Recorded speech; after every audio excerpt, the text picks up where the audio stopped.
અમરેલી શહેરના વિદ્યાનગર સોસાયટીમાં ભારે વરસાદના પગલે પાણી ઘૂસ્યા છે। વહીવટીતંત્ર તાત્કાલિક એક્શન મોડમાં આવ્યું છે। અમરેલી શહેરમાં પડેલા અચાનક ભારે વરસાદના કારણે વિદ્યાનગર સોસાયટીમાં રહેણાંક વિસ્તારોમાં પાણી ઘૂસી જતા નાગરિકોને ભારે મુશ્કેલીનો સામનો કરવો પડ્યો હતો। ઘરોમાં ઘૂંટણસમાં પાણી ભરાઈ જતા ઘરવખરી સહિત ઘરેલું સામાનનો ભારે નુકસાન થયું હતું। સ્થાનિક રહીશો દ્વારા તાત્કાલિક વહીવટી તંત્રને જાણ કરવામાં આવી હતી। માહિતી મળતાની સાથે તંત્ર એક્શનમાં આવ્યું છે। તાત્કાલિક ફાયર બ્રિગેડની ટીમને ઘટનાસ્થળે મોકલી આપવામાં આવી। પાણીની નિષ્કાસન પ્રક્રિયા માટે નગરપાલિકા સ્ટાફ સ્થળ પર દોડી પહોંચ્યો હતો। નગરપાલિકા ચીફ ઓફિસર તેમજ નગરપાલિકાના પ્રમુખ તેમજ સભ્યો સ્થળ પર દોડી પહોંચ્યા હતા। 2 જેસીબી મશીનોની મદદથી કામગીરી હાથ ધરવામાં આવી હતી। પ્રાથમિક તબક્કે પાણીનું સ્તર ઘટાડવા સફળતા મળી હતી। તંત્ર દ્વારા સ્થિતિ પર નજર રાખવામાં આવી રહી છે। રહીશો માટે મદદરૂપ થાય તે માટે તાત્કાલિક કાર્યવાહી શરૂ કરવામાં આવી છે। જરૂરી તમામ પગલાં લેવામાં આવશે તેવી વહીવટી તંત્ર દ્વારા જાણ કરવામાં આવી છે। જે ગુજરાતી સાથે જૈનિક સુજિત્રા, અમરેલી। મારું નામ સુમિતા પન્નારા છે। અમે લાઠી રોડ વિદ્યાનગર સોસાયટીમાં શેરી નંબર 2 માં રહીએ છીએ અને આ અચાનક પાણી આવી ગયું અને આ પાણી આવ્યાના કારણે અમારી ઘઉં, મસાલા, આ પાણી, શેટી, ગાડલા બધું જ પલળી ગયું છે। ગોદડા, ગાડલા, કાંઈ નિકાલ નથી પાણીનો અને અમે નગરપાલિકાવાળાને ઘણી અરજી કરી છે પણ કોઈએ ધ્યાન દીધું નથી।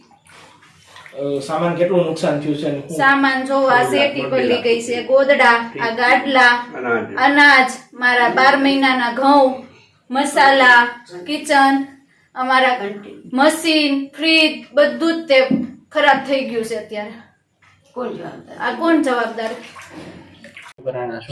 મારું નામ હિનાબેન નૈમિષભાઈ પન્નારા છે। આ અમારું ઘર છે શેરી નંબર 2 માં અને પાણી વરસાદ ચાલુ થયો ને ત્યારનું આ પાણી એકદમ ઓચિંતાનું આવવા માંડ્યું। અહીંયા અમારે રસોઈ થતી હતી અને ઓચિંતાનું પાણી આવવા માંડ્યું। અમે આટલું પાણી એકવાર તો કાઢ્યું તોય પાછું આવતું જ જાય પાણી હજી અને ઓછું થતું નથી ને અમે અહીંયા કોઈ ધ્યાન દેવા કોઈ આવ્યું જ નથી ઉપર।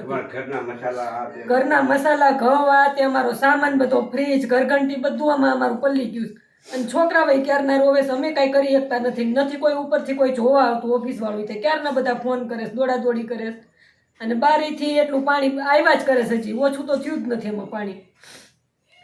મારું નામ નૈમિષ પન્નારા છે। શેરી નંબર 2 માં રહીએ છીએ વિદ્યાનગર લાઠી રોડ ઉપર અને અમારે આ પાણી ભરાણા છે। હવે અમે કેટલા ટાઈમથી રજૂઆત કરેલી છે, નગરપાલિકાને કીધેલું છે, નગરપાલિકાને અમે સમજાવ્યું છે, રેલવે વાળા પણ આડે વાત કરેલી છે કે ભાઈ અમને પાણી નિકાલ માટે કે કોઈ પણ વ્યવસ્થા કરી આપે પણ કોઈ જાતની વ્યવસ્થા કરવામાં નથી આવી। આજે 1 વર્ષ થયું છે, મને એટેક આવી ગયો છે। પાણી કાઢવા માટે મારે પણ પ્રેશરની કરવાની નથી, મને વજન ઉપાડવા ના પડી તો અત્યારે હું આ પરિસ્થિતિમાં ખાધા પીધા વગરની મારી બધી દવાઓ પણ વહી ગઈ છે। હવે મારે અત્યારે કાલ સવાર ઉઠીને પેલા દવાઓ લેવા જવાની, અમારે આ બધી વ્યવસ્થાઓ કરવાની, ખાવા પીવાનું કરવાનું। હવે અમારે શું કરવાનું? હવે તો અમે ટેક્સ ભરીએ, વેરો ભરીએ, છતાં અમે નગરપાલિકાના આશરે છીએ અને નગરપાલિકાને કોઈ પણ પ્રકારની દયા ભાવના કે કોઈ એવી કોઈ સ્થિતિ એની પાસે દયા જ નથી। અમને અમારી આમો અહીંયા કોઈ જોવા કલેક્ટર નથી આપતા। ડેપ્યુટી કલેક્ટર આવીને અમુકના 5 ફૂટ રસ્તો આપ્યો તો એનો 3 ફૂટ કરીને વયા ગયા। હવે અમને થોડીક કંઈક રસ્તો આપો। છોકરાઓની હાલત જોવો, આ છોકરાઓને અમારે ક્યાં જવું, કેવી વ્યવસ્થા કરવી? છોકરાઓ રોવે છે, ખાવાનું અમારે ક્યાં જવાનું? અત્યારે પાલિકા દ્વારા 2 જેસીબી ફાયરની ટીમ હાલ બંને સાઈડ હનુમાનપરા સાઈડથી જીઆઈડીસી બાજુથી જે આડસ છે એને દૂર કરવા માટે મોકલી આપી છે અને મોટાભાગે લગભગ 90% જેટલા પાણી તો ઘરમાંથી ઉતરી ગયા છે। અત્યારે અમારી સમગ્ર ટીમ, પોલીસ, ચીફ ઓફિસર, અમારા નગરપાલિકાના પ્રમુખ, કારોબારી ચેરમેન તથા સભ્યો પિન્ટુભાઈ બધા સ્થળ પર હાજર છે અને જરૂર જણાશે તો એ લોકોને અમે શેલ્ટર હોમમાં બી શિફ્ટ કરવાની પૂરી અમારી તૈયારી છે। આ લોકો રહીશોને એવું કોઈ 10-15 દિવસ પહેલા રજૂઆત કરવામાં આવી હતી, કોઈ પગલાં લેવાયા નથી, શું કહે? રેલવેની કામગીરીને કારણે રેલવે દ્વારા જે ઓવરબ્રિજ બનાવવામાં આવે છે એના લીધે જે આડસ ઊભી થઈ છે એના લીધે પાણી ભરાયેલ છે। આવનાર દિવસોની અંદર રેલવે સાથે બેસી યોગ્ય નિરાકરણ લાવવામાં આવશે અને અંડરબ્રિજની નીચે બી જે છે આઉટફ્લો માટે એનું પાઇપલાઇન નાખવામાં આવશે। રેલવે દ્વારા મંજૂરી આપવામાં આવશે તો એ પ્રશ્ન આવનાર દિવસોમાં હલ થઈ શકે।